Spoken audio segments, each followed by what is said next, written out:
Hello. How are y'all? Good. How are you, ma'am? Doing good. Hmm. Well, I hope you're doing okay. Yeah, I'm good. They said they think it's a sinus infection. So Well, that, that's good. gosh, I'm so sorry. No, it's okay. I mean, hopefully it's not COVID. So Yeah, no, let's prayers. go to this. Oh gosh, why is That- my window? That's how I felt, Leah. They told me I had a sinus infection too, and I tested negative. Like I have like this like fever, which is weird because Oh I've God.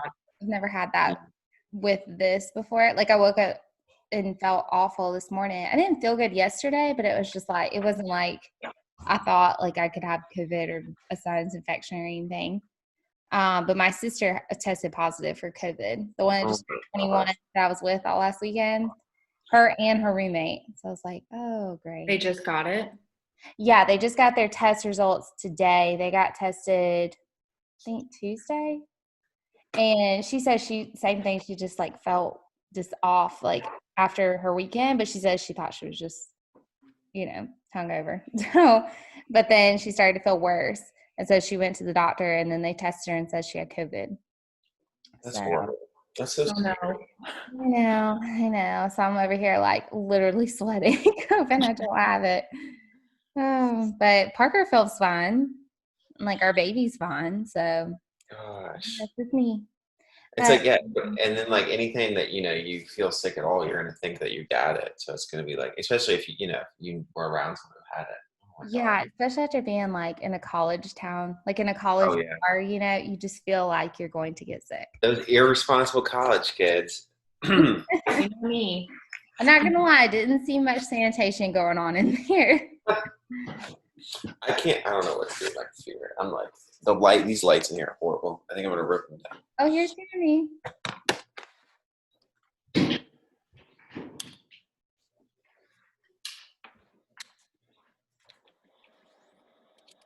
See if his video will come on.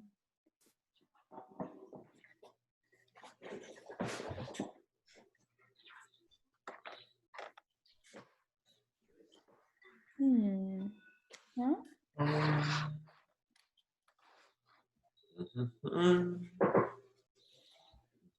Wish I had like a logo or a hat. Oh, hey. There he is. What's up, guys? How you doing? I'm busy, man. Real busy. Well, thank you for taking the time out of your day to do this interview. All right. Cool. I appreciate it. Yeah, bud. All right, we'll make it, and we'll make it short, only like 15, 20 minutes. Yeah. And Leah, sure. you can cut this, right? So I can introduce them and everything we just talked Yes. about. Mhm. Cool. Okay, perfect. Well, then I will start with the introduction right now. Well, All today right. we have Jeremy Pfowsky with us today. Thank you for joining us. I appreciate it. Welcome, bud. Jeremy is I've known Jeremy for what, 6 years now? Pretty much, man. Yeah. Time Yeah, flies. and we've done a lot together. We've flipped homes, and Jeremy's actually taken on a role of helping us with a lot of our inspections down in Tampa. He lives in Mhm. Tampa Bay and is in the Tampa market. And Mhm. why don't you tell us a little bit about yourself and kind of your role as an inspector with us, and then everything else that you do. Sure.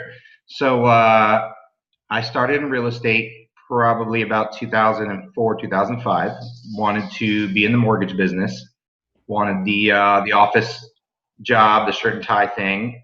Did that during the economic fall, all the way to about 08, 09, and then got a lot of family in construction and real estate, so decided to take a chance at something else. Jumped into the foreclosure cleanout business, which was pretty good. Slowly sort of realized my niche was managing more than doing the work. So I sort of learned a little bit about construction slowly, and fast forward today, I've been at construction and real estate now steady since '09. So, and what I do for you guys is, with my construction background and our relationship, sort of the trust, I do all your inspections for all your Tampa investors, sort of help them understand the process, the draws, making sure things are being done properly and not just skip through to get the draw and get the job done. Right. And you do an awesome job in doing that and to make sure Thank everybody you. is in I line. appreciate it. Yeah. I appreciate Oh it. gosh. Well, it's good to have boots on the ground too. And it's hard to find people you trust, and I definitely trust you because we worked so much, in the past. So it's great to have you. Absolutely. So, Been through a lot of projects together. ups and downs, but we've always turned into a positive experience and made it on the other side. So Absolutely. Perfect. So Jeremy, you mentioned a little bit about how you got started and everything, but tell us like why you decided to get into real estate. Okay. So my parents both had this American dream. They're both immigrants. They had an American dream of being these real estate investors, owning lots of real estate, but really had no formal knowledge, understanding. So growing up, I spent a lot of time looking at properties for them, kind of doing the walkthrough. And so I kind of grew this passion for real estate really young. Not really sure which way I was going to go with it, but it sort of always been around me. I've got aunts that are realtors, uncles that are in construction and general contractors. So it's always been in my family. So I think it's just been something I've loved so much, and it's all I really know. I really never left real estate since about 23 years old. So I just think it's the greatest industry you can be in. that's great. Jeremy, tell us more about being in the Tampa market. Tampa to me is such a tertiary market. There's so many things going on. People that are going to be watching the podcast, not all of them are from Tampa. So why don't you tell us a little bit about your experience in the Tampa market, how the Tampa market has changed, and honestly, how it's unique in your eyes. Okay, interesting.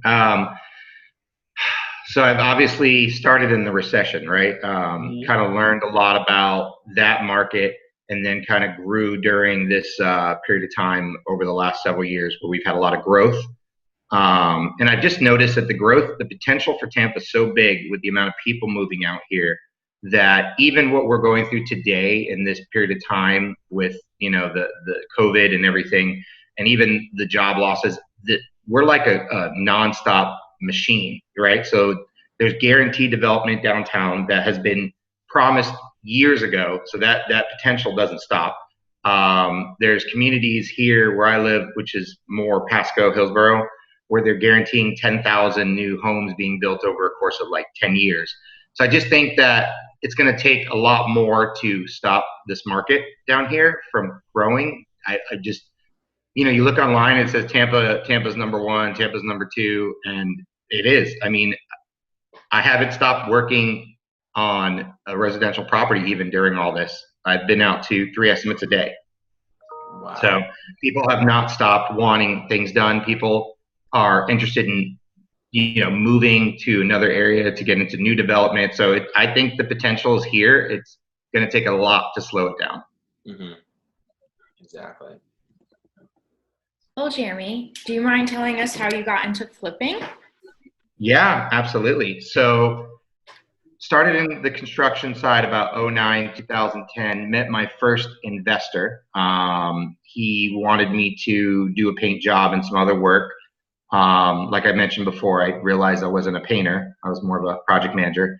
So after a couple of years of doing that and meeting some really good investors, I realized that why am I letting them have all the profit? I'm making X amount of dollars per house and they're making 5 times that, So eventually I said, I have the knowledge of financing. I have the knowledge of construction. I understand the market. So why not jump in it? So with Alex's help, sort of pushing me in that direction, helping me out, I was able to do my first flip with him, maybe 2 years ago. Yeah. So, that was fun. yeah. Mm-hmm. Yeah. Yeah. Thank you. I actually have pictures of it on the wall behind me. I don't know if you can see it, but on Euclid, I have that one on there. Get out of here. Yeah. That's awesome. But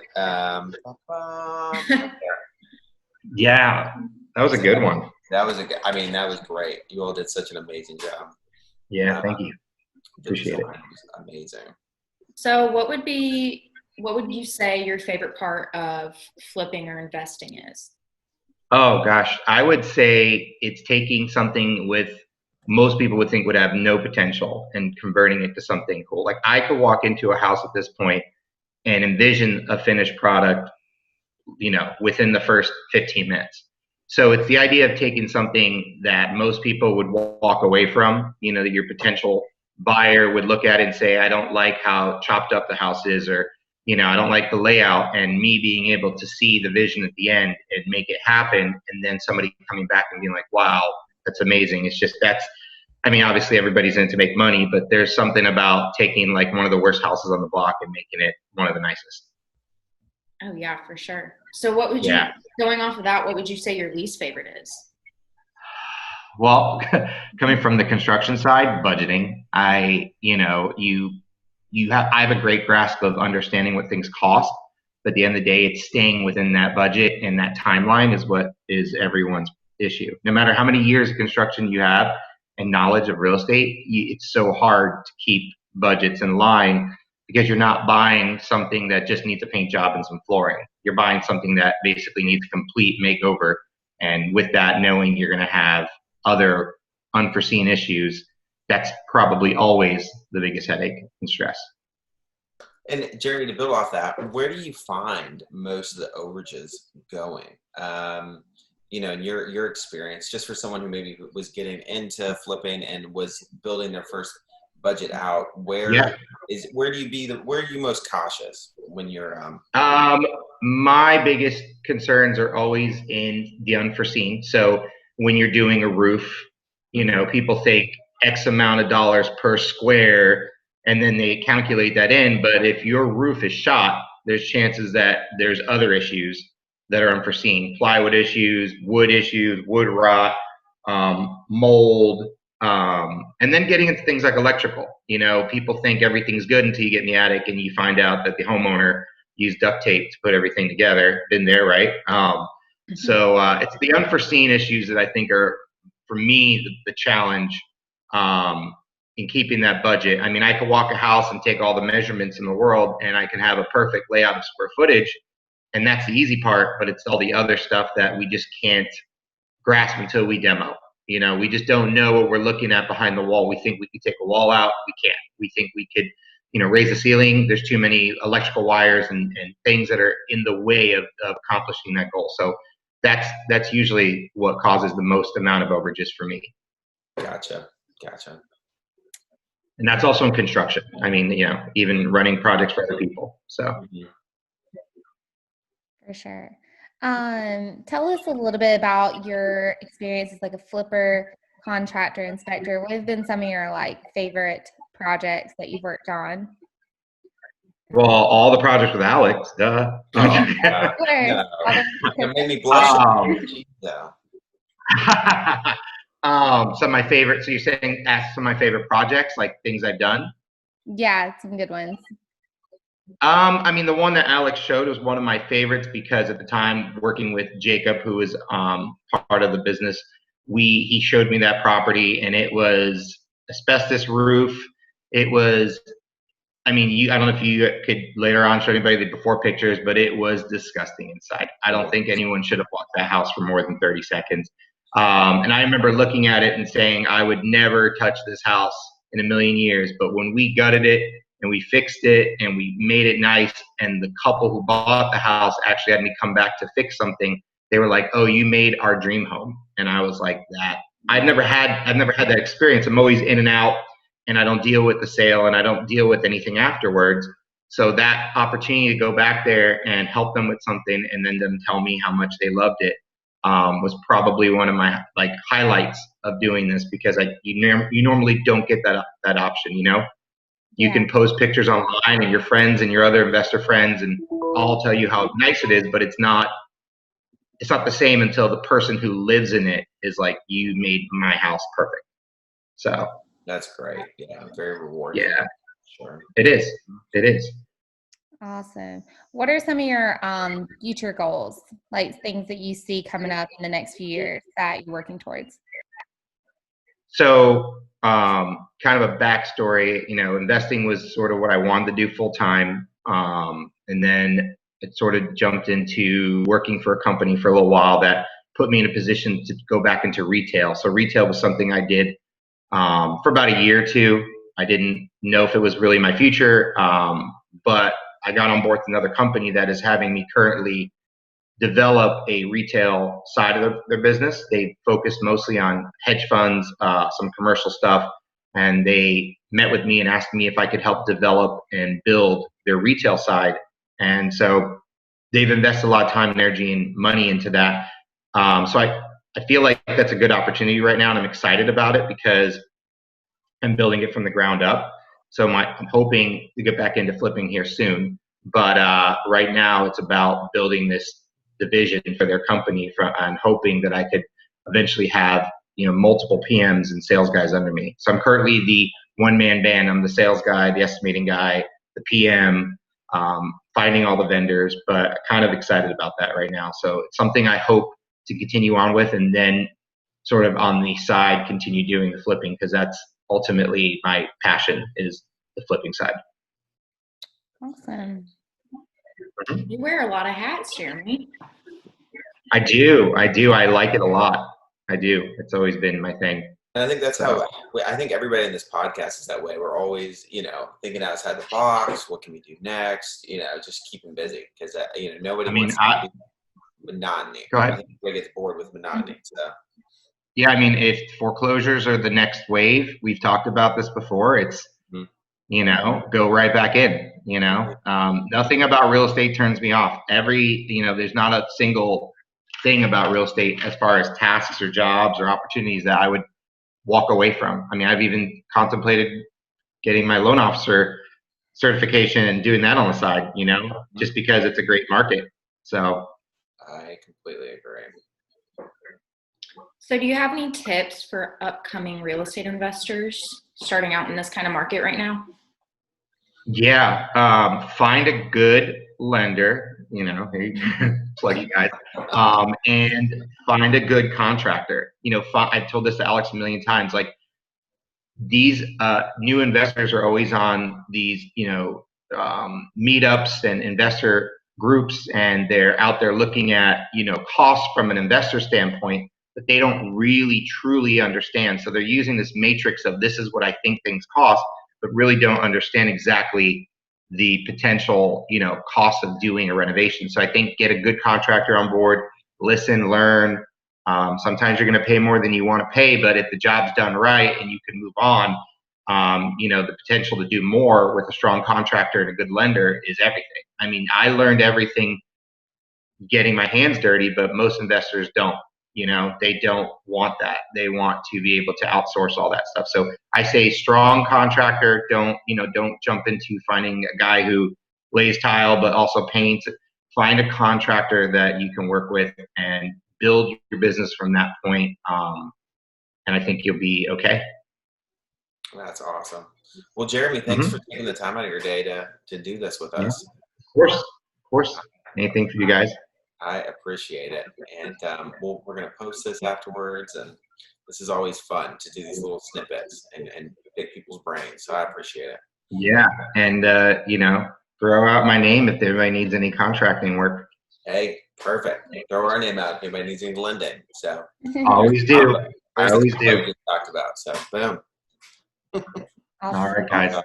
Everybody have a great day. Thanks again. All right.